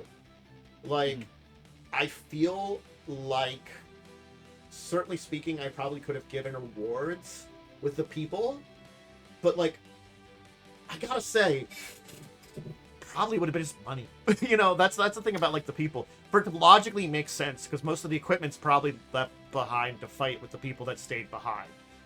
And like, yeah, but I feel like also I could have added in something that you guys would have been more things. But I think the thing is too, like, you probably could find stuff in the place you are currently, but I don't know if you're going to explore there. That's the thing too. Yeah, and that's what's hard is like sometimes as a GM you plan to have loot in places and then the players just don't do anything with it, Yeah. In fact, that's kind of what happened in the game that we're in on for my Saturday game. I can actually talk about this right now. Like basically the whole thing is that we're in an evil temple and like and so the paladin's like everything needs to be burned and it's all like but some of this is good stuff, and it doesn't even detect as evil. So it's kind of like this thing where it's all like, that's kind of one of the things where it's like, you might put a lot of effort into like giving out loot for your players, and then one of your players is like, burn it. So I get that sometimes it's like your players just derail your attempt to give out loot. That actually happens a lot too. Yeah. That does lead to that kind of trying to finding a little bit of balance thing. And trying to figure that out. And that's what I'm saying, like, and this is something I've actually thought about in the past and it is hard. I've actually had trouble doing this in the past. Where it's like, but you really need to like always be thinking about where can I give players loot? It's just something that a GM has to have on their mind. Because it's actually hard to do. And that's why I'm like saying it's like, I think it's a good idea as a GM to always be thinking about it. Always have a few loot, like, I think when you plan a session, you should also think about where can I put loot in this session. Interesting. Yeah, and that's like, even if it's like, okay, I can't think of a place in this session, but thinking about it gave me an idea for next session. That's also appropriate, And that's why I think it's just important to always have in your mind. That's I can definitely see like, that. And like I said, use it as a lure. Like, I mean, you said like, oh, we're in this place. We don't, us as characters don't want to go off the beaten track here. But what if you say, oh yeah, Ixpanor, you see a wand, off in the distance that is in a pile of boxes that one of those constructs is moving from one place to another, and it looks, like you could do stuff like that to try and tantalize us into things, and then we have to decide if we want to go after it. Because in some cases, just the option of loot is good enough. So enough of a temptation to draw those characters in and do something crazy. I mean, yeah, because it's very completely reasonable. Yeah, because in my opinion, it's very clear to me that like you understand the concept of dungeon loot. Because like when we were doing that one little dungeon, you actually did give us loot in that dungeon. Dungeon loot's very easy. Yeah, that's the thing. Dungeon loot's easy. Reward loot can also be somewhat easy. Yeah. I think it's and I think the hard part with loot is that what if you don't have those two easy options? Yep. And that's where as a GM you have to start being creative. And that dungeon, the second time we went to the dungeon, it didn't have any loot in it. Makes sense. We literally already went to it. But that's, and then we basically got some loot later as a reward, and that's not the last loot we got, was that reward loot. And that was level, when we leveled up to level 6, I think is when you gave us that loot. Try to think of a place that I can add something in it, like now and then. I'll try to keep it in mind. I think it's one of those things that's because we haven't been going. It's like, I'm going to tell you now, I didn't necessarily plan for this place you were going into, because I it's roughly the same kind of concept, but I expanded a few things in the way I was presenting the under area. Again, a little bit. I just basically had some ideas that I already was building upon, and Yeah. you know, I mean, was going to keep the entry and exploration a little simpler originally. Yeah. No, I can tell you didn't want to do a whole dungeon for this. This was meant to be kind of more of a light exploration rather than a full dungeon. I actually got that impression from the get-go. Yeah. But it was like one of those things as I thought about it more, and now that you're talking about it, I'm also thinking about like, yeah, when I expanded it, maybe this would have been a good opportunity to add something in. And maybe again, I don't think we're done there, so maybe we can figure that out. No, we literally are, we haven't left yet. In theory, we're still at the temple, so something could happen on the way out that causes us to have to detour or something, you know? So I'll try to think of something that's good that we can... I'll try to think of something good that we can get some loot into. Because again, like, I think it's like... I think originally I was kind of considering it, but it was also like... My original way of presenting it was just going to be Joe going there when we talked about it. Like, as soon... For like, when you just sent Joe on his own, I kind of adjusted to that. But then, like... That makes sense. I was kind of like, well, I'll still kind of play a little bit off of that. And then, like, you know, we kind of changed that. Honestly, very much so. Like, there was kind of, I actually get that. As a GM, you had to play it by ear, which actually can be hard. Like, you're like, basically playing an entire dungeon by ear is hard, because it's like, do I want to prep this whole thing in case one person goes down? Because if one person goes down, I can't do a lot with it, you know? Yeah, I kept it as an original succinct kind of thing, and I was going to like kind of play it by ear, by who got there. And then when it was just, I was originally thinking like, oh, maybe a couple of you go, and then it was just Joe, and I'm like, I guess I'll just keep things really simple then. And then you're like, we'll pick up everybody. I'm like, okay, we're kind of switching back to some of the things I was working on, but now we have everyone, so I guess I'll expand it a little bit even more. And it's like, and then it's like, it's an interesting situation of working off some material and then also playing things by ear a little bit. I also think there's an important piece to loot that you also got to remember. Things are of different value to different people. Like, that's the thing, and sometimes people don't even know the value of what they have. So, like, you could have given, like, an old sword that belonged to their grandfather that they took away from the village for keepsake to give to us, and then we find out it's a +2, you know, dragon slaying sword, and they didn't even know it, you know?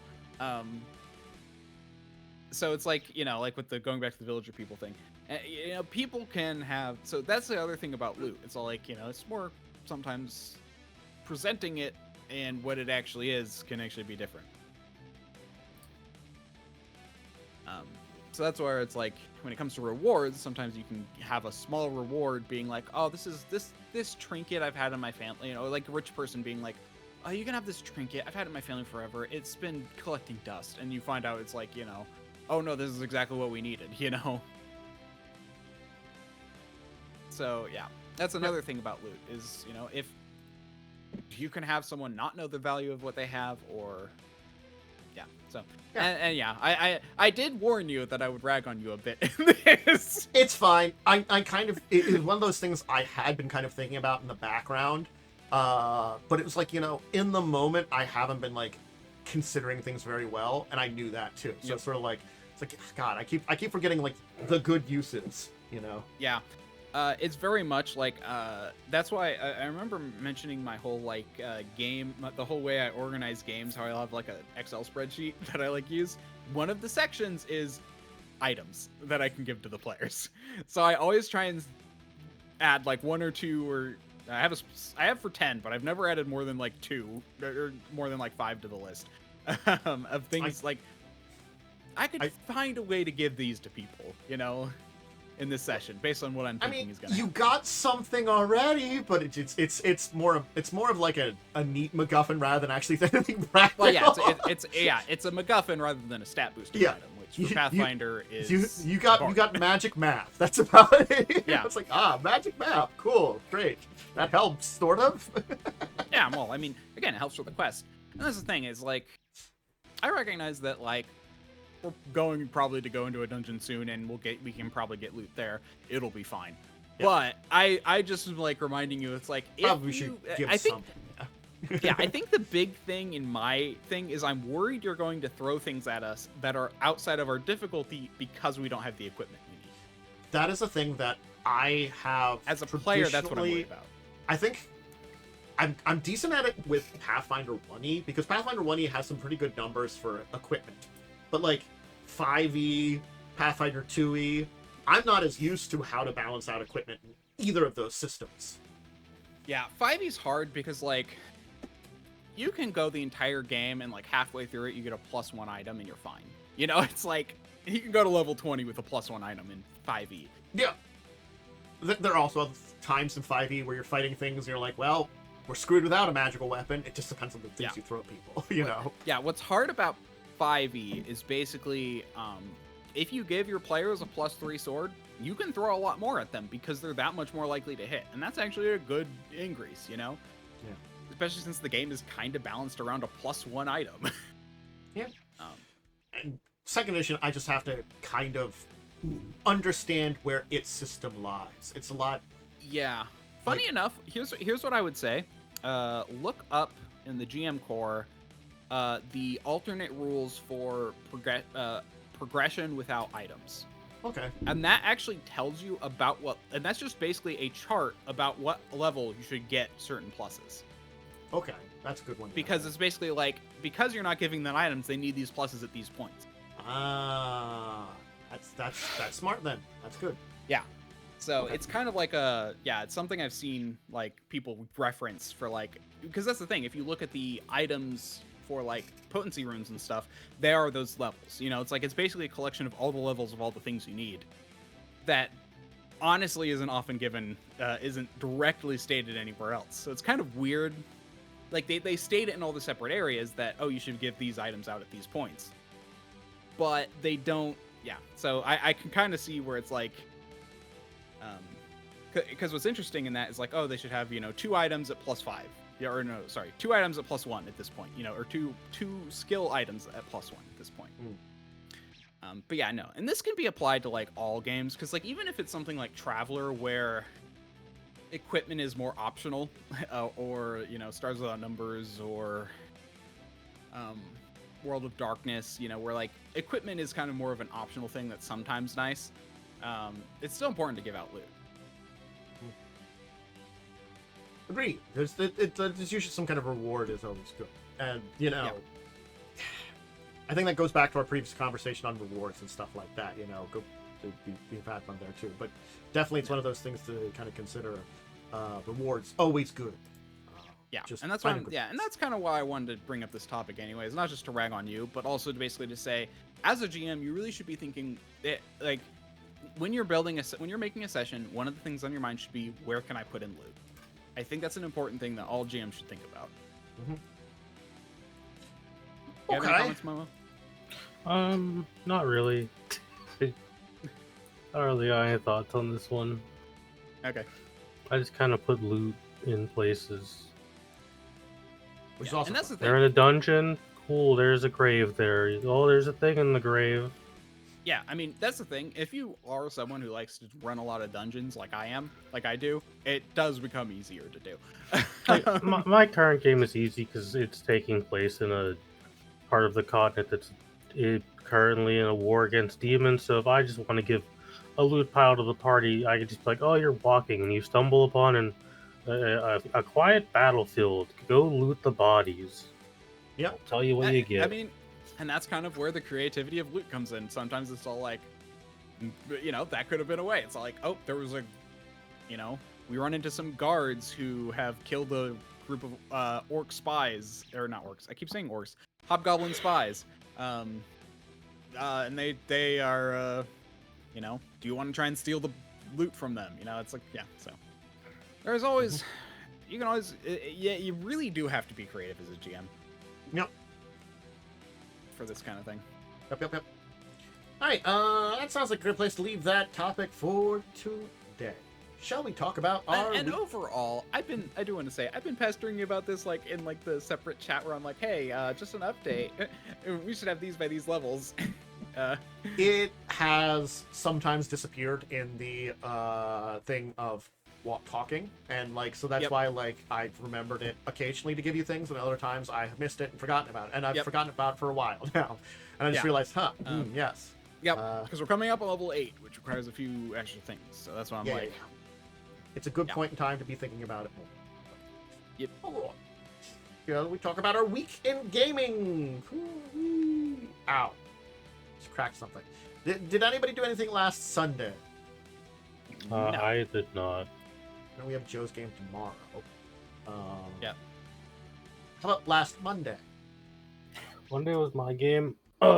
They're exploring crashed elf spaceship. Fought a bunch of demons inside the spaceship. Pretty standard stuff. They then found the power source of the ship is a broken reactor, which in the previous game was destroyed during the fight with the final boss. And inside the reactor was not reactory bits. Much to the party's confusion, it was a containment chamber for a person. And that person has seemingly escaped. Ooh, interesting. And then next session, they're going to explore the rest of the ship and get answers, potentially. At least they're answers on players. where They to don't go get this. next. They break the answers down into tiny bits before you can tell them what it is. Don't even joke about that. I had that happen in a Star Wars D&D game where they blew up the plot ship I spent like 4 hours making. And I had to figure something out. Oh my I've god! been there. I just had a flashback to that. The nightmare of it. Oh my god. Yeah. That thing I spent 5 hours making that was very plot relevant that got destroyed. And then I just kind of gave up on that game after that. Wasn't it?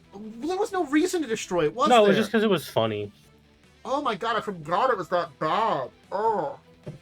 I'm just having like flashbacks. It was Sort of like- it was a bit. It was blown up as a bit. there's like some aspects of that game I really liked, but then there was like I try to block out like some of the other characters, basically.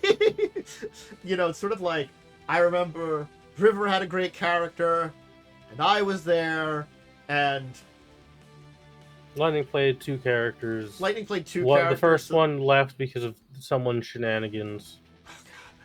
And there was some other There was people. there was a Gungan. Did the Gungan do anything? I don't remember. The Gungan was fine. I think the Gungan was fine. Was that Jay? That was Jay's character. This character was fine. I remember that now. You know, I think the Gungan was fine. Gungan was weird but fine. You know, so it's sort of like that was you're He's weird alright. but fine. Oh, that's right. There's a Gungan from a desert planet. There's So a he had, Gungan like- from a desert planet. Oh, that was So okay. he had like fucked up lungs. I forgot that, and I like that now. Like that's the Okay, kind of thing. you know, I don't know why, but this reminded me of. I want to tell the story of the very first D&D game I ever ran. Well, I say D&D. It was Pathfinder. The very first RPG I ever ran. It just reminded me of this. I don't know why. Blowing up the ship reminded me of Kill the Horse, and that's what I always call the story. It's the Kill the Horse story. So, my players were like, it was the very first game I ever ran. I just had them start at like level 1 or 2 or whatever. I think just level 1. And then, like, I started them off. They were all on a cart together, and it was going down the road. And and a goblin, you know, and this is how I did the plot. The goblin shot the person driving the cart, and then the horse got spooked and started dashing. And then they realized that the bridge ahead was also like taken down, and you know, this was obviously an ambush of some kind. You know, they could have grabbed they could have tried to take control of the horse themselves. They could have just jumped out of the cart. Literally, the worst that would have happened would have been that they went prone. What did they decide to do to try and stop the cart? They tried to kill the horse, and they succeeded. But it was just kind of this one my introduction to like running a game as a GM, where it's all like, I had a few ways to like think about how this might happen, but kill the horse was not one of them. I can see that being one of those ones where I'm like, that was a thing that you did. Just didn't expect you guys to blow up the free spaceship. Yeah. Yep. Well, I mean, Anyway. I didn't. Thank you very much. Yeah, that was a very mild example of the same kind of thing, but man, I just got a flashback to that where I'm just like, yeah, like just that totally out of the blue of like, I thought of like 10 different things, and they chose option Z. Yep.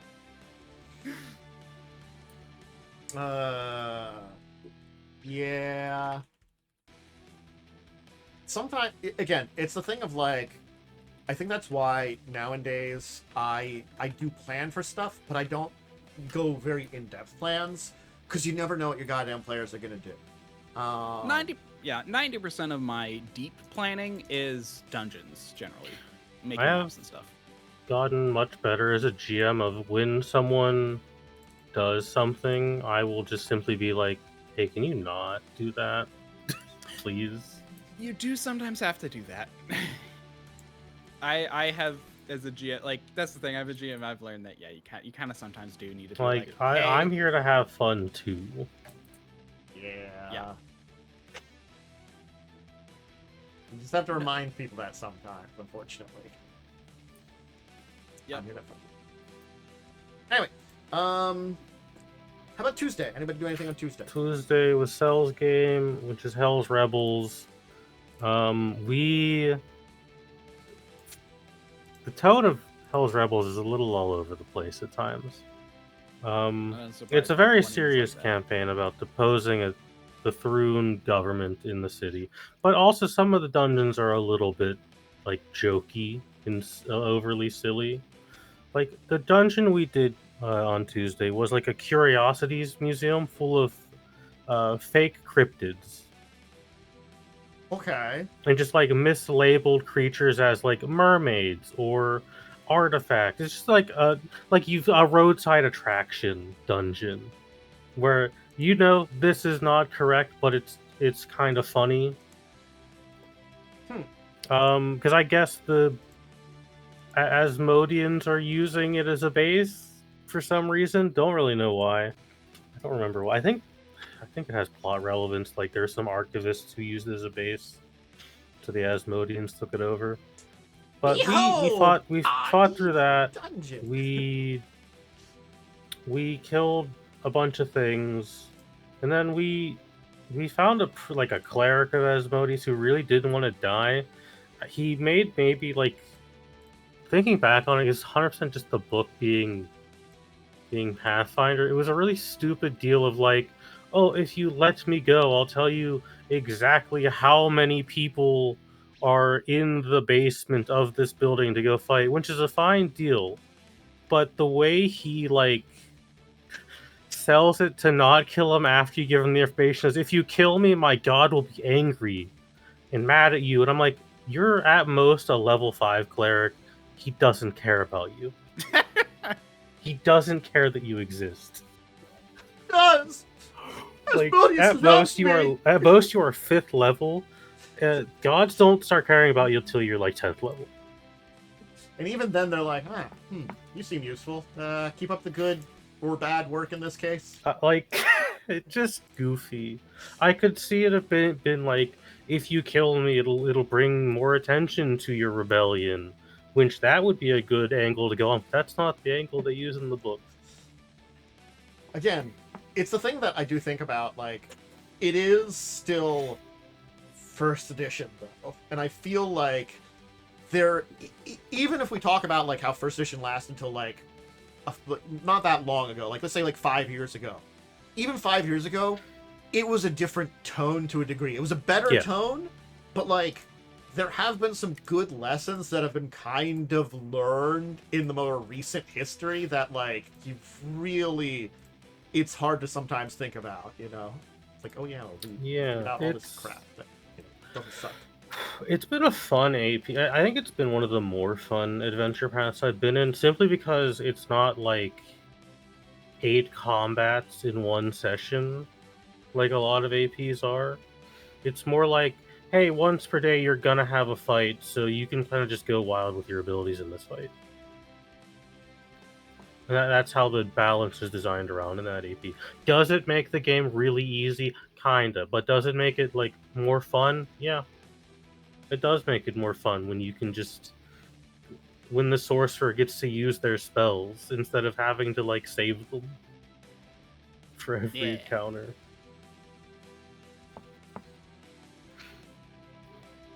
Also, Cell rolled last week in our game, Cell rolled like 10 natural 20s. across 2 games, which I mean, have never seen him do. So honestly, I was a little impressed.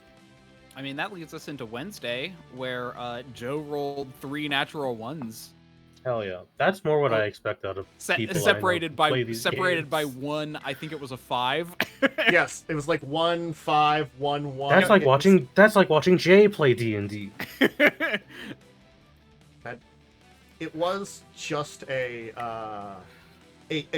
was just moments that was sort of like, this is happening. Great. I'm really sorry you're rolling this bad. I gotta circle back to something when you're done with this talk. For a second. Yeah. It was fortunate that none of the checks that he rolled really bad on were really that critical at very least. So sort of like it was funny. No. Yeah, one of them was an etiquette roll to determine how he should behave in this fancy establishment.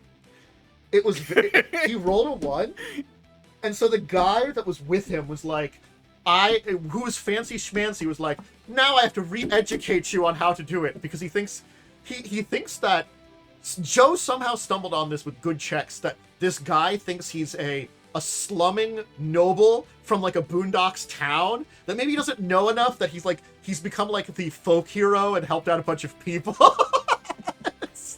it's the God. Yeah. I mean, yeah. That's when you make a really good persuasion check, but fail a disguise check completely and utterly. That's what happens. Yeah. Ultimately, though, yeah. Yeah, the game basically, I can describe it. We went through. Joe got a lot of information about basically, he was basically just told, oh yeah, there's this place we're gonna go to that can get you information. And then Joe went and got us, and then we went down into this crypty, dungeony, weird, backwards, upside down place. Yes. Basically, it's like there's the temple he was in that was like, oh yeah, I'm gonna get information here about gods. And they're like, okay, well, you need to go to this place with gods where one of the god wants you to go. Well, how about we take you to this underground place that might be helpful. And then he takes us there, and it's literally just the same temple upside down, which is like, I was like, huh. Mm-hmm. So we're on the ceiling instead of the floor. Yeah. It's meant to be a little weird and a little disconcerting, but it's also like a strange ancient place that you. I actually think you did a good job making it kind of uneasy. Yeah. Again, it was kind of one of these things. Is I wanted it a little bit like unusual and crazy, but it's kind of one of those things. Is like a lot of whatever purpose here is lost to time. You know. Yeah. Even though this place is in good condition, because of some like worker constructs that are maintaining it, basically. Yep. Any sign of like what really was here, some people kind of know, but they also keep out of it because like this place is horrible. Cursed, probably. Yeah. Anyway, and then we got kind of the top chamber, I guess, in the bottom chamber, where there was a giant globe which had a up-to-date map of the globe, and it's a magical globe. Made by some ancient civilization, and we got some good rolls to find to not have to go out and search for the key. Instead, we just picked the lock for the safe that had the controls in it. And we didn't have to go exploring the dungeon. You made both a really good perception and a really good like thievery check, and I'm like, well, you've got those 2 things done with. We could just skip over a lot of the stuff here. Yep. But anyway, as you said, Momo, we're circling back to you. So I don't know if you guys got on Roll20 on Tuesday at all, but Roll20 was having issues with logins. We heard from Joe. We didn't get on, but we did hear from him. So we had to do our session with only Joe, I, and Cell in the game. I had to stream the Roll20 room through Discord. And we had to take screenshots of Lightning and Jay's character sheet so we could play. It seems like such a weird adventure It was a mess, but it's also like, this is just how it used to be with... It's just how we used to do it. I do remember the good old days where, like, you always had to cobble something together to make things work. Well, That's me remembering the good old days where I've just been like, online, we have that. Anyway, back to our paper character sheet. Yeah, exactly. Man. I mean, I never had a paper character sheet. I always just brought my laptop around. That sometimes was useful. Definitely having a laptop. To be fair, again, I didn't really get into D&D till college, so... I'm just remembering the good old days. Those were those good old days. All right. Anybody do anything on Thursday or Friday? Oh, those are normally quiet days. Nope. No, because I've been working too much and too tired to do anything. Oh my Then gosh, we my had- work has not been crazy for once, but I've been taking that time to literally do nothing at work and just, honestly, play games and stuff on my work computer. It's been nice. I probably should be productive, but I don't get... I'm already like I'm already almost out of vacation time. We get like 4 holidays out of the year. I'm gonna take this. Yeah, and then I have Saturday. Okay. do you Yep, want me to go into Saturday. that? Yeah. Yep. Yeah. Sorry. So that was earlier today on Old Dragon's channel. Basically, we looted the hell out of the place that we finished last time. Literally, the entire thing was us going room to room and just kind of exploring and doing searches and until we got everything. And we did find some things. We actually got a cool reward for recovering because basically a previous paladin went in, got killed, and then started being used as a power source for the anti-divine for some reason.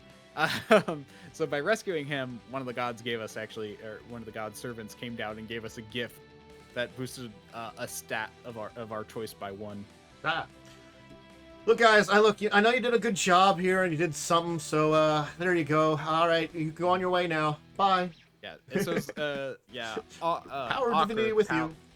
Yeah, Akra the paladin, who was the one who kind of pushed this quest or got the quest from his deity.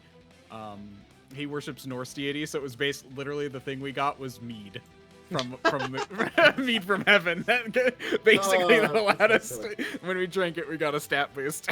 That's good. It's very silly. I like it. Right. Fun. I guess we can. Leave things there though. That's a good spot to leave it. Now we got our week talked about. So everybody, thank you for joining us. Thank you to Momo and Wyrm for popping in and joining me today. Wyrm, you usually like to give a shout out, so I'll turn it over to you to do such things. I am DiamondWyrm. You can find me on twitch.tv/DiamondWyrm or at DiamondWyrm on Twitter and Blue Sky, and DiamondWyrm9234 on YouTube. Cool. I will be streaming tomorrow. Either Tactical Breach Wizards or more gosh, I had hiccups suddenly. Or Hollow Knight 2. Silksong, thank you. Yeah. Hi. Thanks for having Ken. It's my channel here. Thank you for joining me and all this stuff here. Remember, check all of my stuff linked below if you're over on the YouTube sync with the YouTube kind of algorithm stuff. You know, all those kind of things. And hey, I will be back Tuesday. I'm gonna figure out my schedule this week. There's a couple of things I want to maybe do, but I have to figure out if they're possible. So we're gonna play around with some stuff, just because it's a week. And I might just. There's a lot of like big events that kind of go up. Like, technically, I think my affiliate anniversary was up, and like my stream anniversary is kind of around this time period, and like there's a lot of little things that are going on that are like anniversary related. So I might make one just like in between anniversary day, because like the YouTube anniversary. There's a lot of things in this time period that I've got anniversaries for. So I'll figure it out if I want to like just do little things for each or just one big thing. I have to decide. I'll decide this weekend. So anyway, all right, everybody. Ollie's be back on Tuesday though. So everyone have a great rest of your day until the next time any of us see us. I say to all of you out there, goodbye and farewell. Goodbye. Bye.